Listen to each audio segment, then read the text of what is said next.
Hello, I'm Dr. Sam and this is Dr. Sam's Health. It's my first video in 2018 and I want to wish you a Happy New Year, Happy 2018. I hope all your resolutions will come true. In one of my previous videos, just before the end of 2017, I was talking about my self-experiment when I was losing weight using some sort of a complex nutritional plan, and I've managed to lose 15 pounds in 15 days, which was a little bit extreme and challenging, but it was done. At that point I combined 3 different nutritional approaches, and I said that I would be happy to try just one of them and to see what will happen. At that point we were approaching the holiday season, and it's usually a very challenging season for people like ourselves because it's very difficult to maintain your diet. There are always lots of different temptations, and in order not to fall into one of them, I suggested that we try intermittent fasting as one of the options.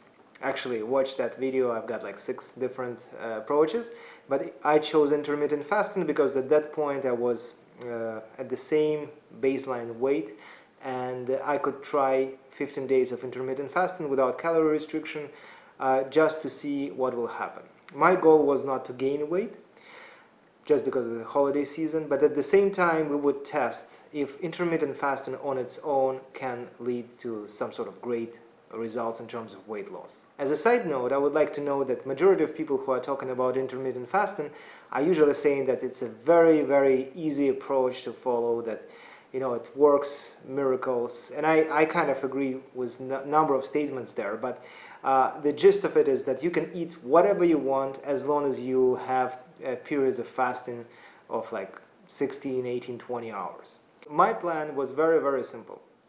My goal was not to eat anything in the morning, in the daytime, until like 8, 10 p.m. when I would naturally have Christmas Eve dinner, New Year's Eve dinner, and any other dinners on other days.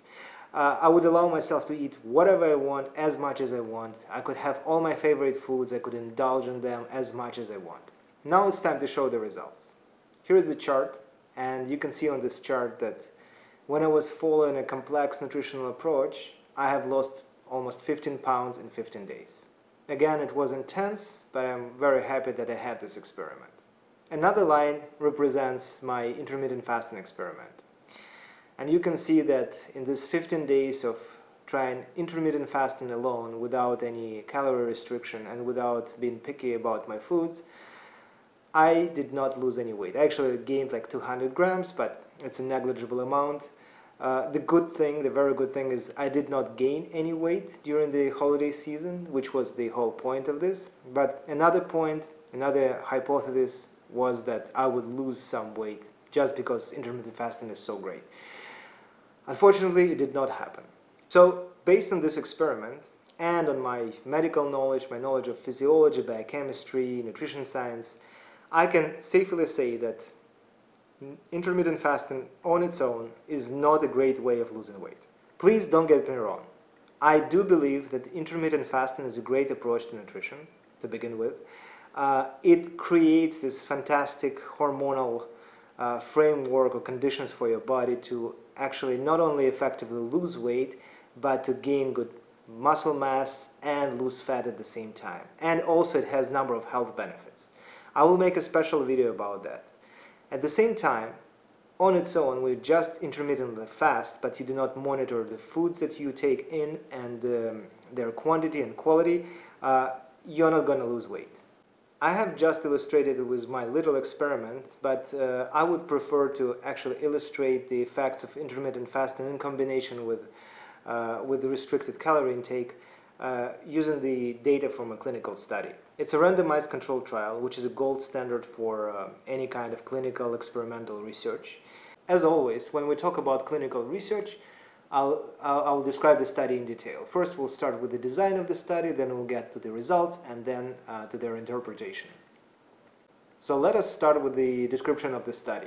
It was published in the International Journal of Obesity in 2011 by Harvey and colleagues. The study focused on comparison between continuous energy restriction and intermittent energy restriction in a large group of females. They have included 107 women into their study. and they have split them into two cohorts. One cohort was receiving continuous energy restriction, which meant that their daily caloric intake was reduced by 25% on every single day, and another cohort was receiving something that they called intermittent energy restriction, meaning that on 2 days a week they were receiving very low calorie diet, and on the rest days of the week, like 5 days of the week, they were eating without any restrictions. So what are the outcomes? The main outcomes were reduction in body weight, and both cohorts have lost a significant amount of weight. There is a little discrepancy in the results that are presented in the table inside of the article and the ones that are presented in the abstract, just because in the abstract they are presenting the outcomes that are adjusted to a number of factors. I will focus on crude data because they are easier to operate, and they are not that different from the adjusted data. So both groups have demonstrated significant weight loss and substantial changes in number of health parameters that are conducive of healthy outcomes. The intermittent energy restriction group has lost 5.7 kilos over the course of 6 months. The group that was receiving continuous energy restriction diet has lost 4.5 kilos. So the difference is a couple of pounds. It's not a huge difference, and this difference is actually not statistically significant. So another parameter that is important for us for body transformation is the waist circumference. People who are receiving the intermittent fasting approach have lost 6 centimeters on their waistline, and people who are receiving continuous energy restriction have lost only 4 centimeters on their waistline. These results seem to be substantially different, but they are still statistically insignificant.